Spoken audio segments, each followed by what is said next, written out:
Swinging a high drive into center field. Hits at the wall. It is gone! Costas does it again. It's gone! It's into the bullpen! This game is tied!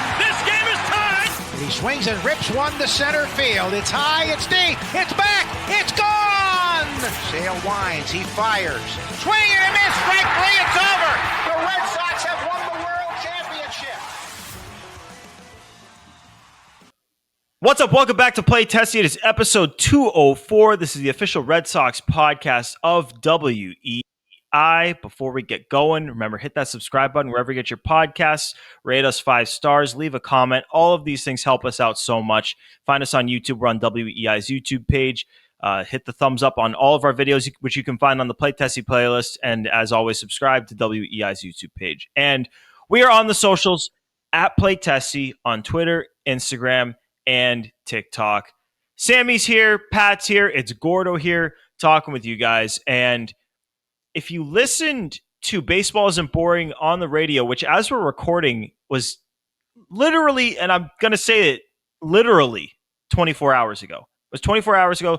Sammy and I were in the radio station. I stormed into that station yesterday, and I was fuming. I was sick and tired of some of the bad things that we were watching with the team, and we aired our grievances over the air, and I thought we were fair. I didn't think we were outlandish or irresponsible with our takes.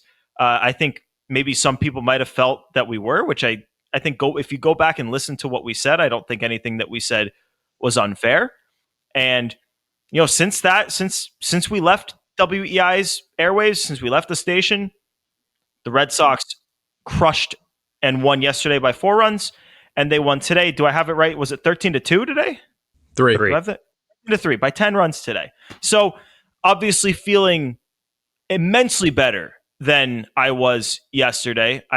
That's not to say that some of the issues that have plagued this team are gone.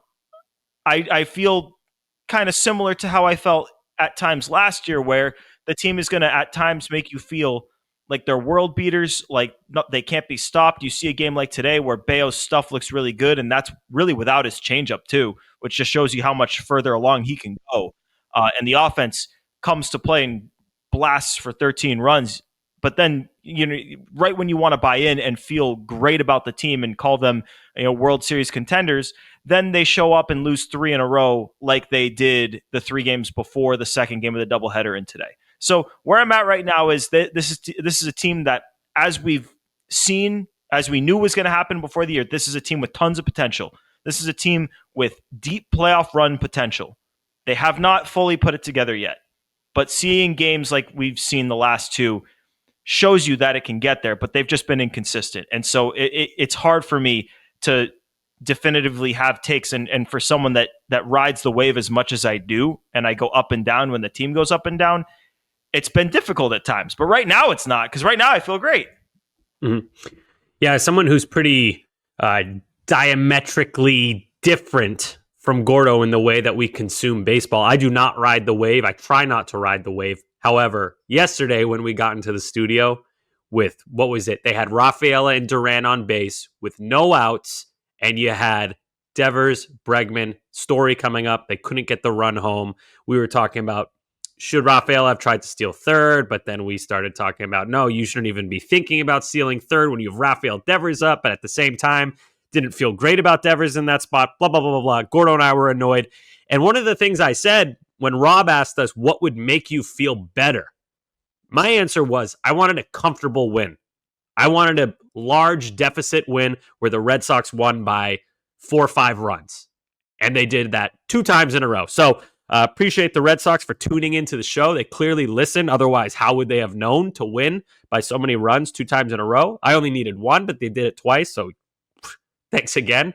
And I think this team is a very good team. I don't think any of us have said they're a great team. They have, little flaws here and there. There's no glaring, gross issue like last year with the infield defense. You don't have that. You've got small things. Yeah, bullpen could be a little bit better.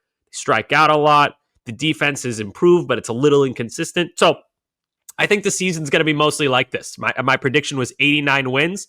I still feel pretty good about that. I think this team is going to continue to improve, but I just don't know the ceiling. It's hard to see the ceiling in April. So that's kind of where I'm at. Not too changed from the beginning of the year. I'm cruising, feeling good, but not great.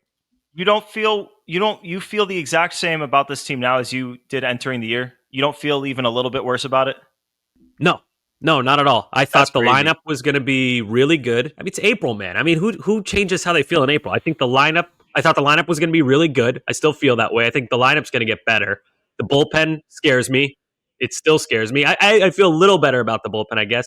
And then the rotation, I think, is, it's solid, but there's a pretty significant drop off after Crochet. And that's how I felt before the season. That's still how I feel now. Yeah, I agree with Sammy. I'm about the same as when we came into the season. We haven't seen Giolito. We saw Bayo for the second time. We don't have to see Sean Newcomb start games. We don't have to see, Dobbins come up and start. This is kind of what the team was supposed to be on opening day. So here for the next, 2-3 weeks-ish, we'll see what they really truly have. But I mean, I'm with Sammy. The offense I knew was going to be good. It's still, I mentioned last time, they're top 10 in runs per game and runs. And I know it's largely due in part to games like today, as we're recording, just 13 run stompings every now and then. But the offensive good, the rotation, I might feel I don't even know if I'd say worse, because Walker Buehler's been a little bit better than I thought he would be. Tanner's been brutal, but then the bullpen, the back end of the bullpen is fantastic. It's those 6, 7, sometimes 8 inning where you're just on the edge of your seat because you don't know what you're gonna get. But yeah, I mean, overall, you're leaving Cleveland feeling pretty good, right? Yep. You took 2 out of 3 from a division leader in Cleveland. You faced pretty good pitching, not the rookie, but you got Logan Allen today. He sucked. Who came in today? Holy crap! Nikhazy looked. He sucked. Yeah, but you had guys who were coming in. Every guy that they played, Lively, not the rookie, and then today, both sub 4 ERAs. Logan Allen had a 2.11. Yeah, so it's not like you were facing bums the whole series. You played guys who had a pretty good season going for him, and you knocked them around, including Lively. They didn't even win that game, but they knocked around Lively. And Houck had one of the weirdest outings I think I've ever seen in my life. I didn't think he was even going to get the second inning, never mind go 4 more. But look, in a vacuum, you took 2 out of 3 from a division leader, you faced good pitching, and you curb stomped him for 2 of the 3 games. So you take it. Here's the thing, what I will say about, and I do want to go bit by bit with offense starting, relieving, whatever.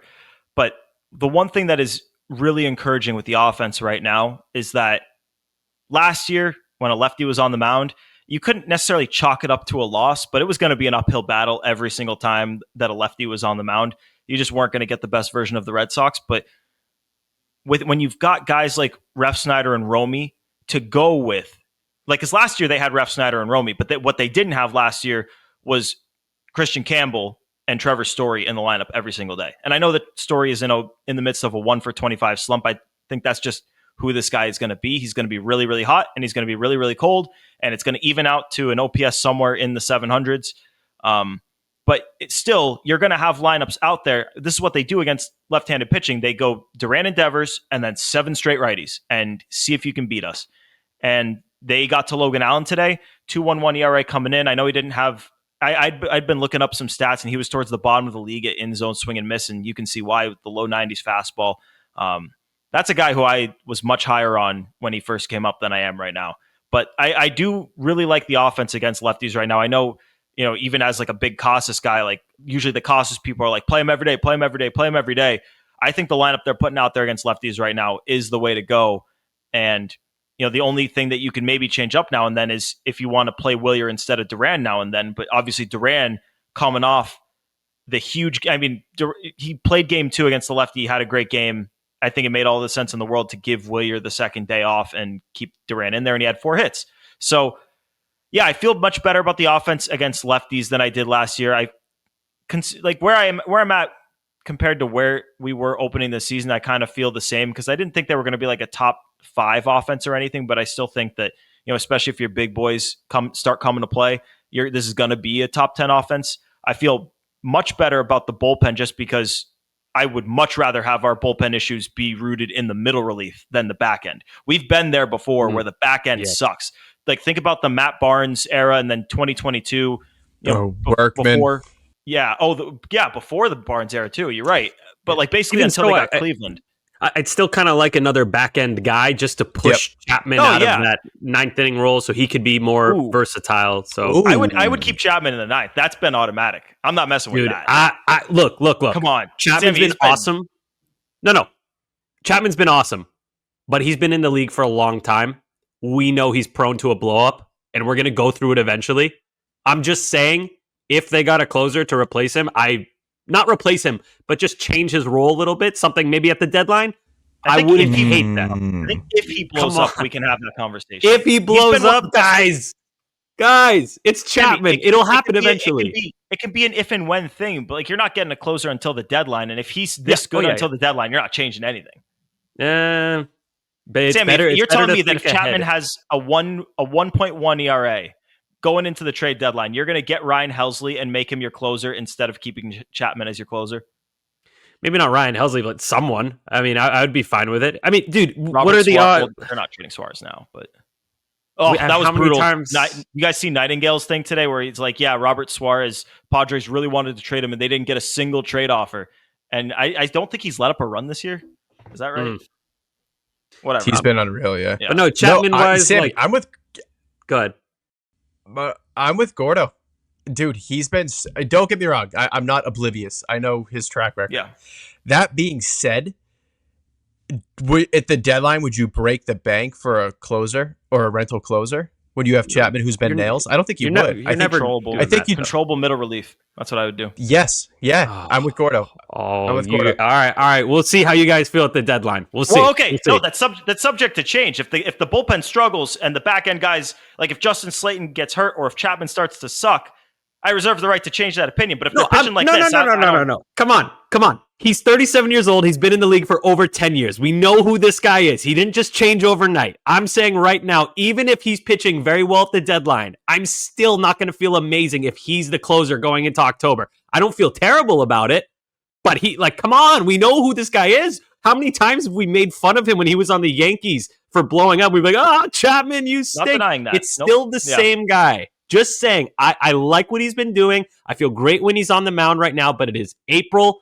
We'll see how we feel at the deadline. Right now, I'm saying I'd still like to get one back-end arm, ideally a closer, maybe a setup guy, or David Robertson, for some reason, still out there. So we'll keep mentioning him until somebody signs him.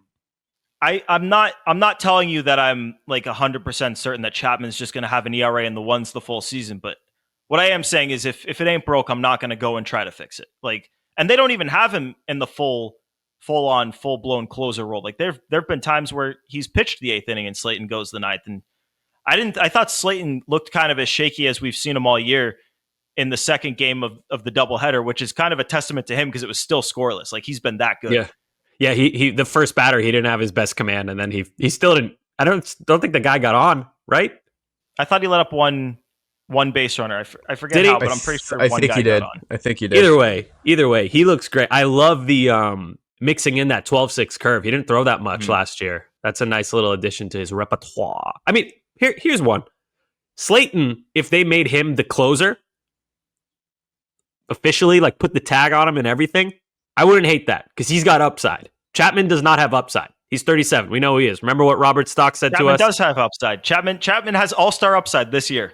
That's not upside. That's who he is. I'm saying Slayton can get better. What do you think upside is? Upside is how good can he be? And he can be an all-star. Upside is reaching your ceiling. You think Chapman's going to get better at age 37?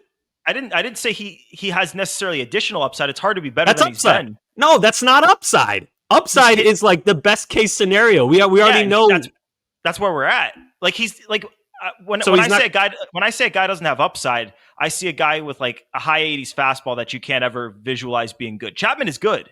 See, upside I see as this guy could get better overall as a player. Like Robert Stock said. We're nitpicking. When you're in your 30s, you don't have upside. You're saying he has room to grow.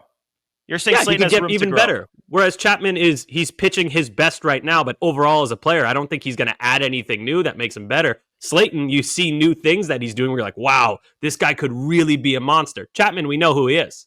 Well, Slayton's the closer of the future, I think. I don't think he should, unless Chapman starts to falter. I'm not messing with anything right now. But yeah, I definitely think that starting next year, Justin Slayton should be closing, even if you right re-sign now, Chapman. I would keep it as is right now too. I'm just saying, like long view, like this is contrary to what you may believe, Gordo. This is still a very small sample size for a team. So I'm thinking long term. Sample size. It's a reasonable sample size. Yeah, what were we at? 30 games now? Month. 31 games? 30. 16 to 14. Yep, only 132 left. So if you double the amount of games they've played already, you still have more than 100 to go. So small. That's sample. the beauty of baseball. Not necessarily small sample size, but a lot of games left. Two different things. A lot of baseball left, but not a small sample. 30 games. It's a lot of games. A lot of games. A lot of games. Season didn't start yesterday. Fair. All right, let's talk rotation then. Where are you at with the rotation compared to where you were on opening day? Because to me, I declared the rotation before the season as the team's biggest strength, and I definitely don't think that that's the case. Like, I am definitely backing off of that. That's not to say that we've seen what there is to, like, there is still more to be seen with the rotation. Like, Richard Fitz was pitching great, and now he's hurt. We haven't seen Lucas Giolito. We should talk about that in a little bit. His start he's pitching the next game. And obviously we haven't seen Cutter. We're probably not going to see Cutter for a while still. And we're just kind of scratching the surface with Bayo.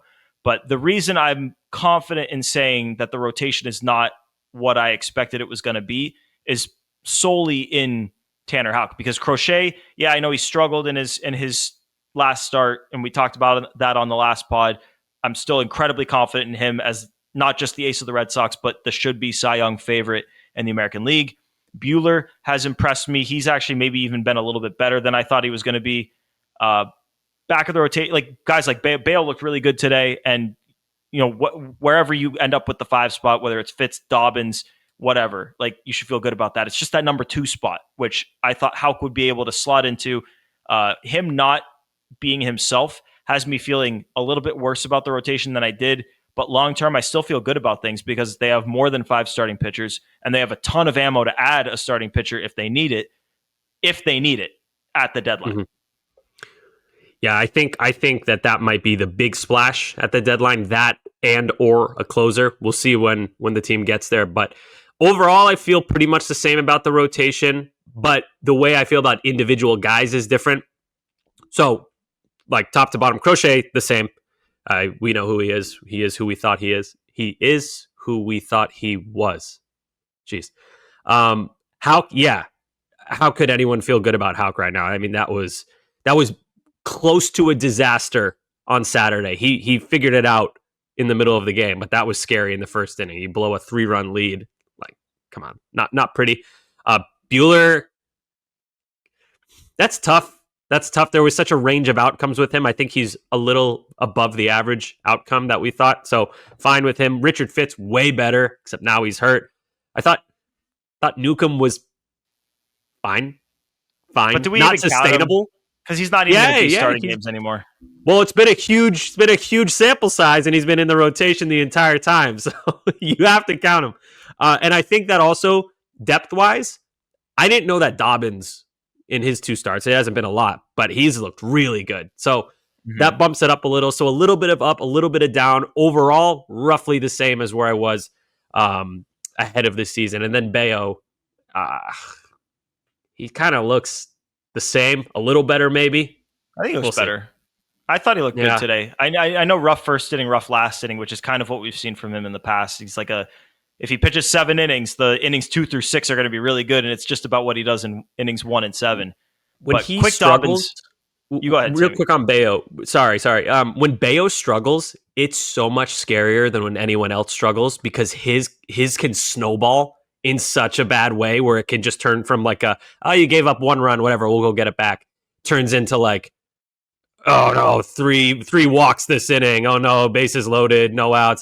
So I need to see numbers wise, Bayo, whatever. but it's more the vibe. He's a big vibe guy because he's so emotional. They talked about it on both broadcasts today. He's an emotional guy. So, I guess a little better than last year, but we haven't seen enough. I need to see more, but overall, pretty similar feeling with him. Before you go, Pat, quick Dobbins nugget. Right now, the Red Sox leader in zone swing and miss rate, which is, in my opinion, the most important stat for pitchers, is Crochet with 22.8% swing and miss in the zone. But that's with qualifiers. If you go to the non-qualifiers among starting pitchers, Hunter Dobbins in his 2 starts, 24.5% swing and miss in the zone in his 2 starts. So that's a guy who has flashed some really good stuff, and you're going to see more starts from him. It's a matter of when, not if. But go ahead, Pat. Tell me, rotation now compared to what you thought on opening day. It's roughly the same. And that sounds weird, but Crochet's been as advertised. Bayo through 2 starts is about kind of what I thought he was always going to look like. High 3s, low 4s guy, can give you good innings, 6 innings today. So like those two guys, I think Buehler's been a little bit better, especially over his last 4 starts. The first 2 were pretty fine. His last 3 or 4 though have been, I would say, good. So that's good. So he's a little bit better. Everyone else is advertised. Tanner, good God. We were all pretty vocal on here about him being pretty likely to regress, I think. I think all of us were kind of in agreement on that. Not this much. Yeah, not this level. Remotely this much. I was thinking like low 4s ERA. He is hanging everything. He's not attacking. He can't locate. He's getting pummeled. He's not getting beat by like soft contact. There were lasers off of the bat in the first inning yesterday, and he's not doing anything to kind of get around it. The sinker's been fine. The splitter is getting hammered. Splitter's gross. Not in a good way. It's not good. Yeah, it's just hanging. The sweeper's not really getting located. That's kind of getting hit a bit. He resorted back to the fastball yesterday at points. Like, he's just a total mess right now. I see a lot of people be like, oh, like, hats off for going 5 yesterday. I couldn't give a shit. It's both, though. It's both, because it's like hats off. Like you said before, Pat, I thought this guy was going to be out of the game in the second inning. Hats off to go 5 because they needed it for the doubleheader. But at the same time, you had a 3-0 lead in the first inning, and that got coughed up and some in the first inning, and we didn't see the offense hit for the rest of the game. And I don't think it's a coincidence. You take the life out of a team when you cough up a 3-run lead that fast. Yeah. I think the other thing too is Sammy. I think Sammy, and Gordo, I think you said it too. But once Fitz is healthy, it is so obvious that Houck is going to get like an IL stint just to work on mechanics or locating, because he is across the board, stuff-wise, velo-wise, mechanic-wise, a mess. Like, he just needs a total reset.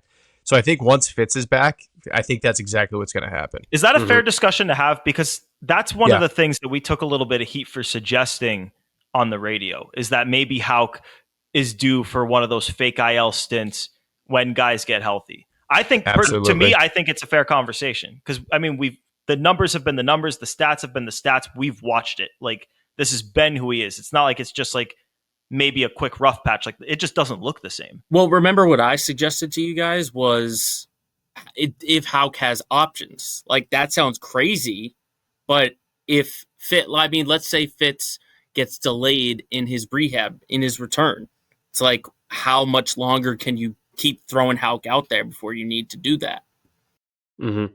Yeah, I mean, okay. This is actually a good segue into a question I have for you guys. Did you feel better after the first inning? Because Houck very clearly made a change in his pitch mix. He went to the fastball way more after the first inning, and he was really good. Does that make you feel any better about the next start, which will be against Toronto? No. It's not a yes or a no for me, because I just, for me, like, obviously I'm going to enter every start with the hope that maybe something will be better and they'll have changed something. But Houck, for me, is on I'm not expecting much until he gives me a reason to expect something. And for me, that comes in the span of an entire start. So it's not like an adjustment mid-start, even though I appreciated that he kept that game close. There were still some jams he got out of. I still don't think it looked super pretty, even though he put up zeros the final 4 innings he threw. But yeah, I'm still, even though he did that, I'm still pretty concerned going into his next start. He's not, oh wait, no, he is going to face the Blue Jays. Yeah, Thursday. He's got the finale. So, okay, follow-up question. Since, I still consider this very early in the season. We're in April. How many more clunkers, I guess, does he get before the Red Sox have to do something? And I'm not saying fake IL stint, send him to AAA if he has options. I don't really know the situation with that, or anything to get him out of the rotation, bullpen, something. How many more mulligans do you give Tanner Houck before something has to give? I think the answer to that depends on the health of the rest of the rotation. Because right now, like if you could put Tanner Houck on the fake IL and call up Hunter Dobbins, and Giolito's replacing Newcomb, so you'd be at 5 starters with Dobbins in for Houck, and like that would be okay. But at the same time, then it goes the same if you wanted to option him. The IL would be 15 days, option be minimum 10 days, so it's really not that much of a difference. But the issue is then if a starter needs a start skipped or a starter gets hurt for real, now you're at the point of, okay, now we got to put Sean Newcomb back in the rotation. And I would I'd feel way more comfortable. What I'm getting at here is I'd feel okay giving him more chances until Fitz is back, which I'm hoping is not going to be too long. And if he throws a couple more clunkers and Fitz is back and you can just make that switch, fake IL stint, maybe 2 more starts, 3 more starts. That's where I'm at. Dude, I'm looking at his game log, and dude, it's the first game of the year, 5 2/3, 4 earned. Second game of the year, 4 innings, 3 earned. His one good start did come against Toronto. It was 6 2/3, 1 earned, but it was also like 40 degrees outside. Yeah, it's in the cold. Mm-hmm. The next one's 2 1/3, 11 earned. He pitched decent. No, that sounds pitched fake. What'd you say? 2 1/3, 11 earned? Well, that was the worst start in Red Sox history. Like by the numbers, it was. He pitched well against the White Sox his last outing before yesterday. Like, dude, it's through 6 starts, he's had 2 good outings. I give him 1 more. I truly do. Because so do you replace him with Dobbins, Pat? Is that where where you go? Absolutely. Yes, absolutely. Obviously fits if he's healthy, but it doesn't sound like he's really thrown in games yet. Absolutely. Because you're now talking about a guy who through 7 starts would then have 5 clunkers. Sean Newcomb started 6 games and had 2 good outings. Like, anybody could do that. Yeah. It's concerning. And I give him 1 more to really like figure it out. Otherwise, you have to go Dobbins. What's the level of clunker? Because like there's, as you just said with his game logs, there's different levels of clunkers. Like 5 innings, 4 runs is a clunker. Quality. 2 innings, 11 runs is a clunker. Like I would say, like, you need context of the game. Like if he gives up, I mean, if he gives 5 innings, 4 earned runs, but he gets dink and dunked the entire game, you're like, all right, that's not that bad. He's not walking guys, blah blah blah blah blah. But if it's like, if he goes 6 innings, 2 earned runs, but the expected batting average is like 700, you're like, oh my God, he got away with murder. Like Sean Newcomb, when he has a good start, you're like, wow, great numbers today, but that is not sustainable. Right. Need context, which is unfair because I'm the one who posed the question, but it's a weird line to walk because on one hand, my brain is thinking, man, we saw that all-star upside in 2024. What if he gets back to that when he's commanding the bottom of the strike zone, getting tons of ground balls, getting a lot of soft contact? That guy was nasty. That's a guy you want pitching for you in the playoffs. But on the other side of the coin, it's not just 2025 where he's been bad. He was not good in the second half of 2024. So it's not just April we're going off of. It's a larger sample size than just this 1 month. So it's a really tough call with Tanner Houck. And a lot of people want to make these grand declarations. I'm just saying, I think it's very complicated. Good luck to the Red Sox figuring this one out. Yeah, and also, like, if you do put him on the Phantom IL, that doesn't mean that you're sending Tanner Houck to outer space, never to be seen again. Like, we've seen guys struggle. They get optioned or go on the Phantom IL or or whatever. Maybe they just keep struggling and then they figure something out and they turn it back around. Like Houck's velocity hasn't been lost or anything. Like there is a chance here that he can figure it out. I don't see it happening next start. Like I feel like there's a process that needs to happen to get him there. Toronto, yeah, they're pretty right-handed. Maybe he could. I don't know. I'm interested to see the fastball in the next start. That's what I'm going to be looking at. Is he still going to that fastball a lot, like those last 4 innings against Cleveland? I don't know. I feel like there's a lot riding on this next Tanner Houck start for him. Yeah. Definitely. And we'll see where the rotation goes from there. Do you think the Sox kind of knew there was going to be an impending regression? There were rumors over the winter about them maybe floating him in talks. And then the Cease thing, especially. You're like, oh, you have a full rotation. Why would you ever want Dylan Cease? Do you think the second half of last year was troubling and they kind of could see that coming a little bit? Because I do. Sorry, what were you saying? No, I was going to say, do you think they kind of saw it coming? Because to me, I feel like they kind of did. Because they went out, they got Crochet, they got Buehler, and they were still looking to add another guy when they had a full rotation. And the rumor of them, maybe kind of shopping him around a little bit.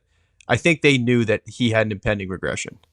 Well, you also could point to Cora's comments at the beginning of spring training. It wasn't super, like he didn't express pessimism directly or anything, but a reporter asked Cora, do you think Tanner Houck can take the next step? And Cora beat around the bush a little bit before at the end of his answer being like, yeah, like we have big expectations, but it definitely didn't sound like the most resounding yes, he can take the next step. So that caught my eye. Pat, I do think that there was some fear of regression with him. Maybe not to this extent at that point, but Gordo, that's a good point. I was going to even go further back in time. If you think of spring training 2024, this is a guy that wasn't even supposed to make the rotation. So I think the Red Sox have never been super high on Tanner Houck. And if you remember, this is someone who I think the three of us all thought he would be a good fit in the bullpen just because his splits are kind of strange and everything. So yeah, I think they expected regression, but this is kind of a far end of the spectrum in terms of regression. Yeah. So, I mean, hope he's going to get at least one more chance, but I think, Cora, I mean, I know Cora's going to express optimism and confidence in his guys regardless, but Cora did sound pretty optimistic about the final 4 innings and the changes that he made. So I don't think that a big decision is coming. That said, when Richard Fitz comes back, that could force something because I think he's shown enough to be deserving of a rotation spot if someone is struggling. If it's like a Roman Anthony situation where Duran, and we should talk about Duran next. He's obviously one of the stars of this team. Wilyer Abreu has been one of the stars of this team, and Cedar Rafael has been playing great defense, and he had 5 RBIs today. There's no obvious guy in the lineup that's like, this guy absolutely sucks. This guy's fucking terrible, and you got this guy in AAA to replace. Like, it's different with the rotation. If someone is going out there and losing you games every 5th day, and you've got Richard Fitz, then that forces a decision. But I think we should talk about Jarren Duran. He obviously had the steal of home, which is the highlight of the series, and we're going to be seeing that highlight for days, weeks, months. I mean, we've been seeing the Jacoby Ellsbury steal of home for years. And he went 3 for 5 in that game yesterday. And the Sox obviously won big, and he had the steal of home. And I tweeted after the game, hopefully that game and that steal of home in particular, can be the jumpstart of Jarren Duran's season, kind of the spark plug. We know he's a big, he's in his head about himself. Like, that's just the way he has always played the game. And to me, I think when Jarren Duran is going good, it's a platform for him to keep getting better and doing more. And that at least today that came to fruition. He went 4 for 6 today. He looked great. I know he had the thing with the fan, but 4 for 6 at the plate. We need to see more of that from him. He has been one of the bigger, I feel like, disappointments to this point, but a guy who has hit the ball hard, and I have confidence is going to turn it around. And hopefully these 2 games right here can be the start of that. Yeah, absolutely. I think you could argue he's turned it around. His OPS has gone up over 100 points in a week. And what's interesting is a lot of the times when guys are cold, the key to heating up is going the other way, hitting the ball to the opposite field. But with Duran, they spoke about it on one of the broadcasts last week. He hasn't been pulling the ball with authority. And then on Saturday night, he ropes the triple, pulls it, and now he's catching fire. And another thing that's kind of funny is I think the two plays that people talk about when they say the most exciting play in baseball is a triple and a steal of home. And Jarren Duran, classic move, does both of them in the span of like 3 minutes. So just an awesome, exciting player. It's great to see him get going. On the thing with the fan today, fan made a comment about Duran's mental health issues. I don't want to talk about the fan because I think the fan wants a reaction from people. So I think all I'll say is I have no problem with Duran getting upset. Hope that doesn't happen again, but I unfortunately think it will. Hopefully it just, those fans, I don't know. Some people will never learn. I encourage everyone to not do that. It's so far over the line. That in particular, there's shit talking. Like there's the tennis racket, whatever. Like people shit talk.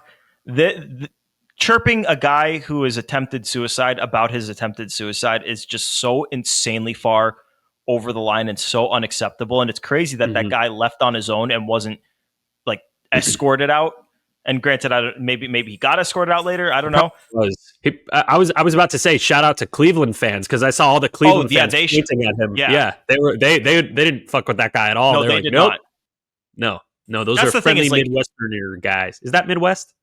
Yeah, we get a lot of shit for dickheads who do some shit in Boston, and like people think that people think all Boston fans are assholes. No. I just like how you said it. You're like, we get a lot of shit for dickheads who do shit in Boston. Well, it's true. We do.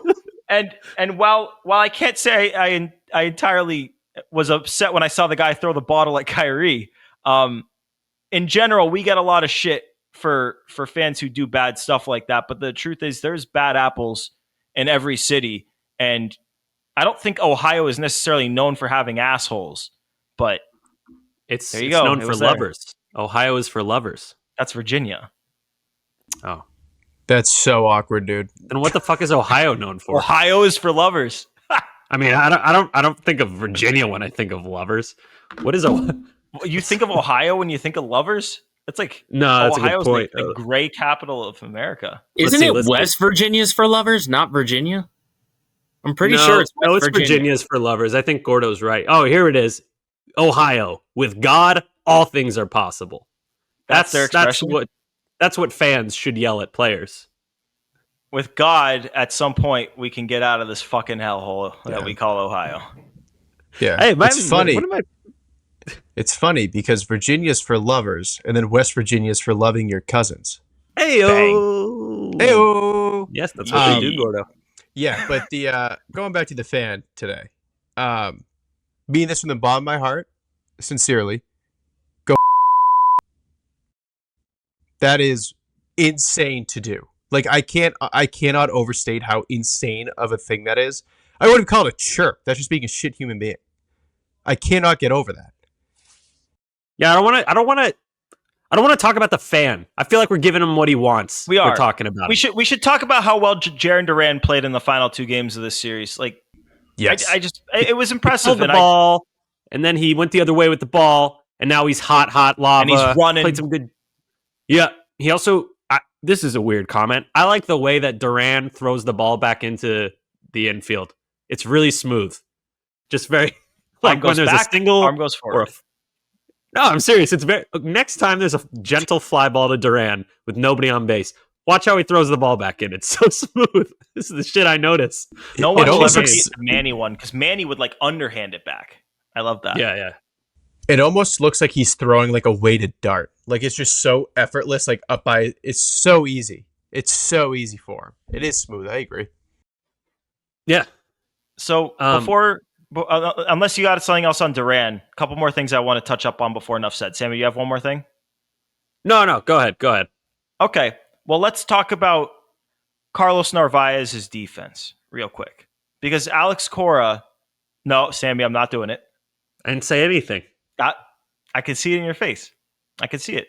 I can see it in your eyebrows specifically. You want me to say it. Or maybe you don't want me to say it. Why don't you say what? Nothing. Narv. But Alex Cora said he's been the best defensive catcher in baseball this year. You look at his Savant page. When it comes to blocking and framing, there's a lot of red there. You go on Fangraphs, you look at the defensive runs saved. I don't know where he's at now. He had another good defensive game today throughout. Bo Naylor stealing third by like 8 steps. Like it was not even close. But very dumb move to do that. In that situation too. Yeah. But very dumb. DRS 6, next highest catcher in baseball. DRS is 3. And don't forget, Connor Wong has been the starting catcher for what percentage of the season has Connor Wong been the starting catcher for? Is it about 50-50? Connor Wong? Let me see. Let's see how many. I'm going to see how many starts this season. This season, like when did Connor Wong? Like when did Carlos Narvaez? Be 9 we games. got to be over. Yeah, as I say, we're definitely so, over Narvaez. Yeah, so okay. Narvaez is about like 60%. Narvaez has played in 19 games. So you're at about 2/3 of the games, which is, I guess, if you look at most starting catchers, they'll probably get what, 1 day off a week if they're really good, 2 days off a week if they're kind of mid tier. Yeah, it depends. Like Cal Raleigh in Seattle doesn't really get off days. Like when he's off, he's DHing. So the games played is a little skewed. But he's also like their best bat. So that's a weird different. I don't know, but I guess maybe the split would be like 75-25. Right. So he's under that, and he still has twice the amount of the defensive runs saved as any other catcher in baseball. Basically saying if he had been starting games the entire season, if it was just Narvaez and Sable the whole way, he'd be even better. So maybe a question for next pod or when we have an impending Connor Wong return. But I definitely think it's gonna. I've been impressed. I mean, the eye test he's passed the eye test with flying colors with his defense. You can see him stealing strikes left and right. Balls don't get by him, and the throwing hasn't been perfect, but it's been good. I feel so confident with him behind the plate. And I think it's maybe a conversation for next pod, but the timeshare between him and Connor Wong was under fire before he got hurt. He's going to get another chance, but I don't know how long that leash is going to be because Carlos Narvaez doesn't need to hit at all with how well he's playing defense. Yeah. And so the Narv, when you talk about his blocks, 100th percentile. So literally the best in the sport right now. He's qualified for that too. This isn't like one of those faded out Savant pages. That's real. Updated ones. He's also, I know he's more of a defensive guy, but like in the offense, the numbers aren't great, but situationally, he's been pretty decent. Like today, early on in the game, moved a runner from second to third, which ended up putting, who is it? Someone was on third, and then Raphael hit him in with a sac fly, which is great. Yeah, Campbell. Kind of a sac fly, but regardless, Narvaez situational hitting, hit the ball to the right side, great. Just little things like that, I think he does well. So for a guy who's hitting 8 or 9 for you and playing really good defense behind the plate, it's certainly going to be a conversation when Wong comes back. I think maybe they'll go more towards like a 50-50 split, but I do think that there is value to Wong being so familiar with this pitching staff. That said, each day that goes by, the Narv becomes more and more familiar with the pitching. So, good problem to have. We were all, I'll speak for myself. That was my number one concern, was the catching situation. I thought Wong was more of a backup. Narvaez, we all thought the defense would be good. I think it's been a little better than that. And the offense has been good enough to not completely sink your lineup. So, yeah, I guess pleasantly surprised with the Narv. And Wong, I think, will bounce back. He was really, really cold to start the season. I doubt he does that all through September, October. Yeah, with Narvaez at the plate, because, Sammy, you referenced that if you look at the numbers, they're not that great, but he does put together professional at-bats, which is way more than you can say about, honestly, most big league catchers.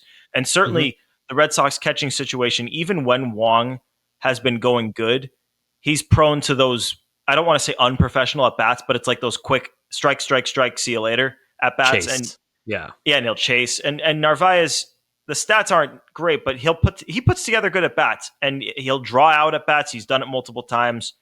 I feel like for now, where I'm at is when Wong gets back, you start with a 50-50 timeshare. But if one is outplaying the other, like That's just going to be the way you have to go. And it could be Wong out playing Narvaez too. Like that's still on the table. But if Narvaez is playing like this, Wong is going to have to play pretty well, in my opinion, to get more than 50% of those starts. You know, it'd be a really cool thing to ask Cora or Veritek even. What are the pros and cons to a battle like that between Wong and Narvaez fighting for time at catcher? Like, obviously there's pros to it, motivation, blah, blah, blah. But what are the cons? Because I feel like that has to be in the back of your mind. Every at bat you take, every inning you're back there in the crouch.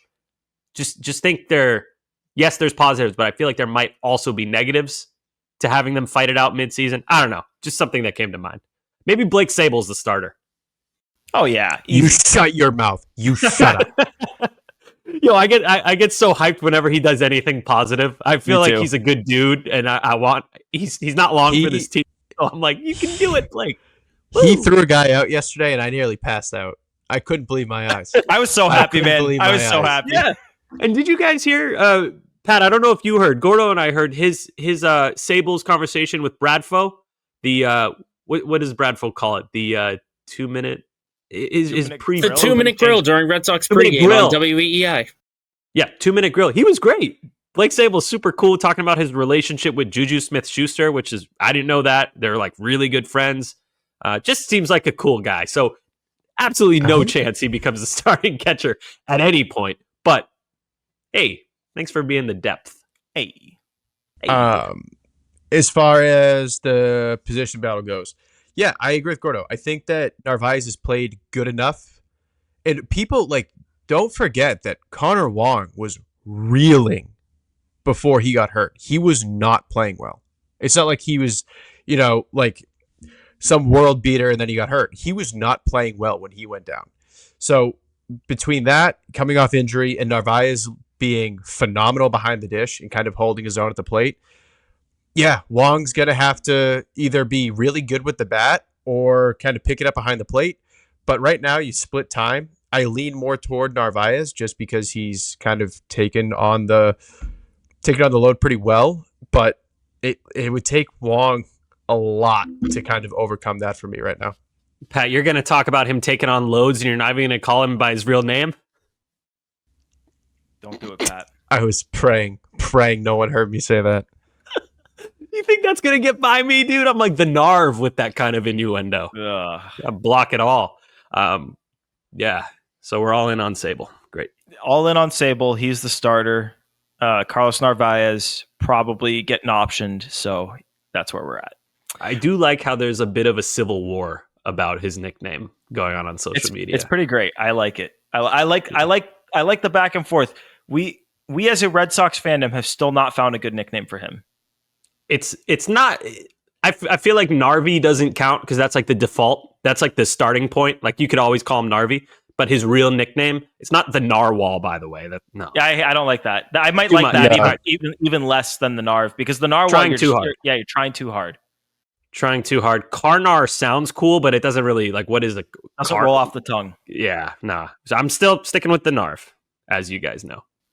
As we are very well aware. Let's get to some Nuff Said. I want to give producer Joe here, bring yourself in for Joe gets first crack at the Nuff Said. Two Nuff Saids where I start off in a row. What did I do that was so well? You tell me, Joe. You tell me. Let's hear it. Okay, well, I'll just break it to you like this. Everyone is going nuts over the Duran stealing home, how it was the same day as Ellsbury, but one out of the four of us kind of had this premonition.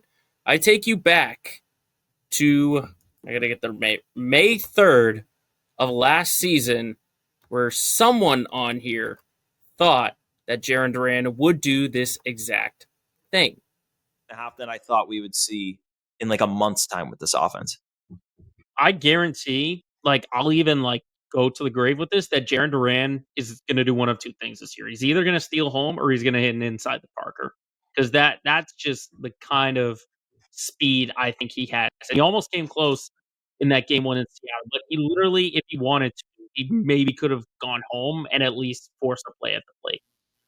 Yeah, my biggest takeaway from that is the difference in Joe's hair. Your hair might be 1/10 the length now that it was basically a year ago. That clip was just barely. It's like 355 days ago or something. Joe, you look almost like a year to the day. you look like half of my classmates in Hebrew school in that video. Well, you gotta mind, I was only like 2 weeks though, so it was 2 weeks when I joined you guys. So. Pat, my hot take: that prediction was incorrect. He said this season on May 3rd of last year. I know. He technically was wrong. Technically, never wrong. Never wrong. Half a point. Joe, Just early. You get more than half a point from me. You get 3/4 of a. I can't give you full credit because it wasn't last year, but you do get 3/4 of a point for calling Jarren Duran stealing home. I'm not 3/4. Three quarters. I'll take the 3/4. I will take it. Sammy, half or 3/4 or what? What are you giving Joe? I'm giving Joe a full point. That was full full point. Full point. Yeah, full point. Come on. Applause for Joe Braverman. I will take it. I don't get many things right on this pod, but I'm glad to have this one. You got your Bo Pichette trade package correct. That one was undeniably right. So this is now, you got a point for that. So now you're, in my book, 1.75 points in the point system, which is being determined. In the year plus I've been with you guys, 1.75. I'll take it. Points. It's a lot of points. A lot of points. I mean, I don't think anyone else has any points. So no, pointless without points. All right, I'll go really quick. My enough said. I just want to read Christian Campbell's stats. Remember, he is not Major League Baseball ready, so please keep that in mind when I tell you he is hitting .305 with an .886 OPS, 3 home runs, 10 RBIs. He's also stolen 2 bags, and that's in just under 100 Major League at-bats. Just an unbelievable start for Christian Campbell. Oh, by the way, he's played 3 different positions: second base, center field, left field. Yeah, I don't really have much of enough said. I just want to glaze Christian Campbell. This kid is friggin' amazing. And Gordo, what does he call his teammates? They're his friends, baby. And how many at-bats or how many plate appearances? What'd you say? What was the number? Only 95, but he's flying stuff. That's a reasonable sample size. Reasonable sample size right there. It's, you know what I would call it? I'd call it all we have right now. So that's true. Yeah. You know what? This is blind, no stats, not looking at anything. I like Campbell more against righties than lefties. Just the vibe thing. I don't know why. I feel like he crushes righties. They like try to come inside on him, he pitch him away, opposite field. He's just really good. But I also feel good about Campbell against lefty. He's just really good. That's really my enough said. Christian Campbell's sick. Very professional. Sexy Red. Great nickname. I don't think that's going to catch on, but I'll still use it. That's like a teammate nickname. That's not as much of a fan nickname, if that makes sense. Like Sexy Red. Yeah. I feel like it's a teammate nickname. Yeah, they'll call him like Soupy, something super uncreative. We've already had that. All right. Pat, you got enough said? Yeah.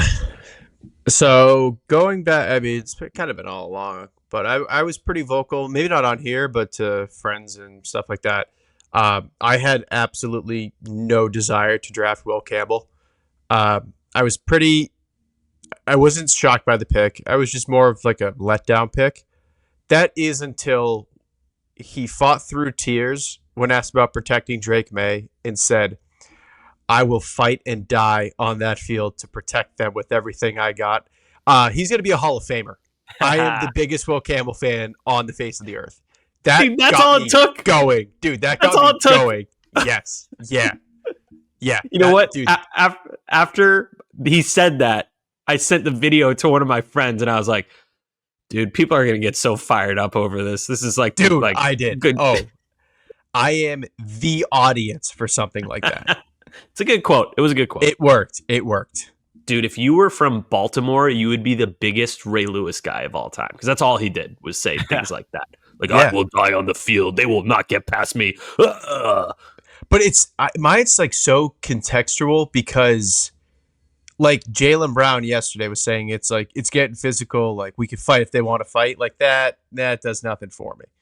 But when you got a guy, biggest day of his life, fighting through tears, he's like, I will fight and fucking die for that. Dude, come on. No, it was good. It was good. He said everything right. But you know what I did find funny? and I like the pick. I'm not a football expert, but, you know, Drake May needs O-line help. They drafted the best offensive lineman. I think that's fine. I did find it funny. The Patriots, as they do, they dropped a highlight reel of Will Campbell, and just offensive line highlights are just so unexciting. It's like, this is all they got. But you know what? That's what you want. I hope Will Campbell, I hope they barely ever pan to him. Like, you don't even notice he's there because he's doing his job so well. That's all I can hope for. With how bad the Patriots offensive line has been in recent years, if he's doing a good job, I feel like we're going to notice. That's just it's just how bad they've been. But shout out, they've got what, 3 out of 5 guys on the starting offensive line are going to be new this year. So we'll see how it goes.